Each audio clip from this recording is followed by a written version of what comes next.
ఇప్పుడు కూడా చెప్తున్నాను, నిన్న కూడా చీఫ్ మినిస్టర్ గారు అన్నారు 2 సంవత్సరాల్లో నీరు బారిచ్చి రైతుల కాళ్ళు గడుగుతానన్నారు. నిజమా కాదా? 2 పంటలకు నీరు ఇస్తానన్నారు. నిజమా కాదా? ఇదే మాట మీద కేసీఆర్ గారు ఇది రుజువు చేస్తే మొత్తం ఇంకా సమాధానాలు చెప్పాల్సినటువంటి అవసరమే లేదు. 2 పంటలకు నీరిచ్చి 2 సంవత్సరాల్లో ఈ మొత్తం 36 లక్షలకు 40 లక్షలకు నీరు ఇస్తే ఇంకా సమాధానాలే మా కోరవలసినటువంటి అవసరం లేదు. ఈ ప్రభుత్వాన్ని మేము నిలదీయాల్సినటువంటి అవసరమే లేదు. కానీ నిజంగా ఈ విజయం రుజువు చేయగలుగుతారనేటువంటి నమ్మకం ఏ ఎక్స్పర్ట్స్ కన్నా ఉన్నదా తెలియజేయమని, ప్రజలు గమనించమని, ఒకవేళ అది రుజువు చేయనప్పుడు ప్రజలందరూ తగినటువంటి గుణపాఠం చెప్పడానికి సమాయత్తంగా అని చెప్పి నేను విజ్ఞప్తి చేస్తున్నాను. ఇది వాస్తవం అనే కాదు. ఇంతవరకు అంటే లేదు.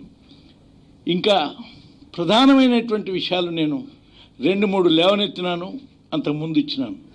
పదే వాళ్ళు మాట్లాడుతున్నారు. ఇవాళ ఎంత గందరగోళం అయ్యేటువంటి ప్రమాదం ఉన్నది ఈ ప్రాజెక్టు మూలానంటే. రేపొద్దున సుమారు 7-8 వేల కోట్ల ఎలక్ట్రిసిటీ బిల్లే కట్టాలి ఈ యొక్క ప్రాజెక్టు కొరకు. ఈరోజు రేట్లలో 7,000, ఈరోజు రేపటి ఇంకా ఈ పూర్తయ్యేటప్పటికి రేట్లలో 8,000 ఈ ఒక్క ప్రాజెక్టుకే. అంతేకాదు ఇంకా మెయింటెనెన్స్ ఉన్నది, ఇతర జీతభత్యాలు ఉన్నది, ఇవన్నీ ఉన్నాయి. సరే, ఇంత భారమైనా పర్వాలేదు, కానీ ఇంత భారాన్ని ఇంత డబ్బుని ఖర్చు అయిన తర్వాత మధ్యలో ఆగిపోయినా లేకుంటే ఏదైనా ఇబ్బందులు వచ్చినా సరి అయింది కాదు. అందుకనే ముందు జాగ్రత్తగా బాగా ఆలోచించి ముందుకు పోండి అని ఈ ప్రభుత్వానికి మేము పదే తెలియజేస్తున్నాం. కానీ ఇందులో మేము తెలియజేసే విషయాన్ని వీళ్ళు వేరుగా భావించడం చాలా సరి అయిందా? దీంట్లో ప్రధానమైనటువంటి విషయం లేవనెత్తుతున్న ఇవాళ రాబోయేటువంటి యొక్క ప్రమాదాన్ని, ఒకవేళ నేను ఉండవచ్చును లేకపోవచ్చు మామూలుగానే మేము, కానీ ఈ చారిత్రక పరిస్థితులు అనేటువంటి విషయం ఏంటిదంటే నా అనుభవంతో తెలియజేస్తున్నాను. ఇవాళ ఆ మొత్తం ఫైల్లో ఎకరాకు అంటే కాంగ్రెస్ గవర్నమెంట్ ఉన్ననాడే చేసిన పనే ఇది. మళ్ళా ప్రశ్నించకుండా చెప్తున్నా నేను. కాంగ్రెస్ ప్రభుత్వం ఉన్ననాడే ఒక టీఎంసీకి 15,000 ఎకరాల నీరిస్తాము. ఆ తర్వాత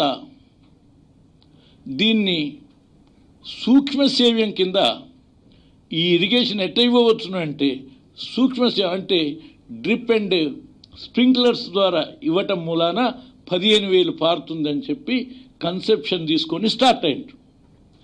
కానీ ఈరోజు కూడా నువ్వు అదే పనిలో పోతున్నావు అంటే మరి అప్పుడు ఉమ్మడి ప్రభుత్వం ఒకవేళ చెప్పినా వినిపించుకోలేదు అనుకుందాం.